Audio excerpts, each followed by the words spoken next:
이익을 추구하는 자는 화를 불러들이고 있구나. 낚싯바늘에 달린 미끼에 몸을 망치는 물고기의 신세는 면할 수 있을 것입니다.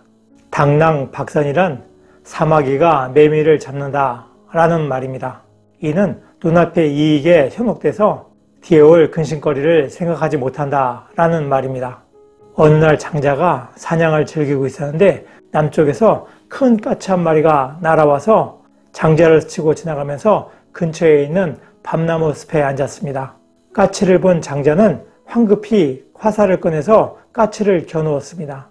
그런데 까치 주변을 보니까 까치는 풀밭 위에 있는 사마귀를 노리고 있었습니다. 그리고 그 사마귀는 나무 그늘에서 맴맴거리고 있는 매미를 노리고 있었습니다. 모두 자신의 사냥감에 정신을 빼앗겨서 자신이 위험에 처한 것을 모르고 있었습니다. 장자는 이익을 추구하는 자는 화를 불러들이고 있구나 하는 것을 깨우치고서 활과 화살을 내버려 두고 그 자리를 벗어났습니다.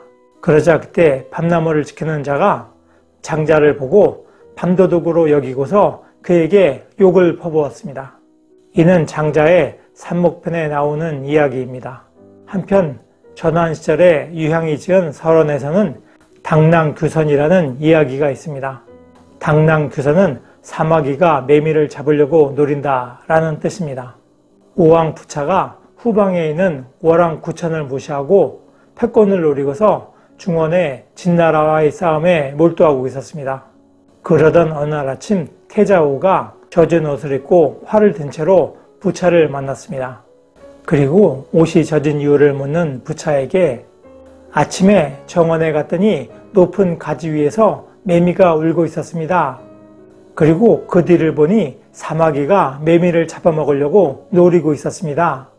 그때 호련히 참새 한 마리가 날아와서 사마귀를 잡으려고 했는데 사마귀는 그것을 알아차리지 못했습니다.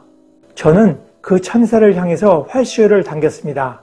그런데 활시효를 당기는데 신경을 쓰느냐고 웅덩이에 빠지고 말았습니다. 그래서 옷이 젖었던 것입니다. 하고 말했습니다. 그리고 이어서 뒤를 노리고 있는 월나라를 경계하여야 합니다. 하고 간언하였습니다.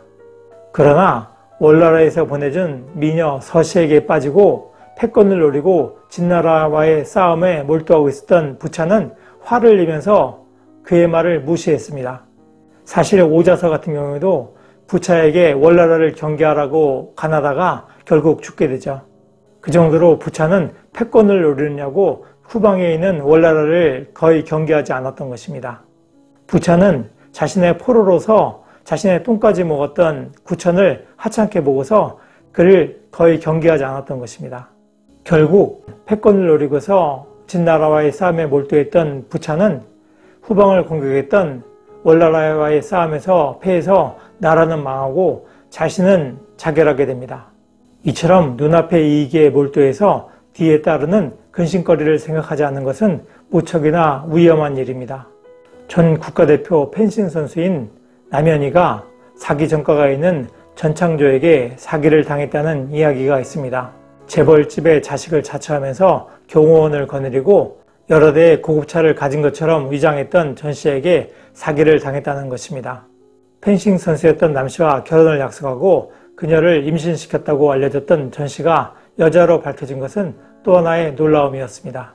펜싱 국가대표 선수로서 베이징 올림픽에서 은메달을 따기도 했던 남현희가 재벌가의 자식을 사칭하였던 전 씨에게 혼인빙자 사기를 당했던 것이 맞다면 이는 재벌가의 며느리로서의 부와 권력의 마음을 빼앗긴 것이 주요한 요인이었을 가능성이 높습니다. 견이사의, 즉 이로움을 보면은 위로움을 생각하라 하는 공자의 가르침이 있습니다. 이로움이 보일 때, 욕심이 생길 때 한 번 더 상황을 냉정하게 살펴볼 수 있다면 낚싯바늘에 달린 미끼에 몸을 망치는 물고기의 신세는 면할 수 있을 것입니다.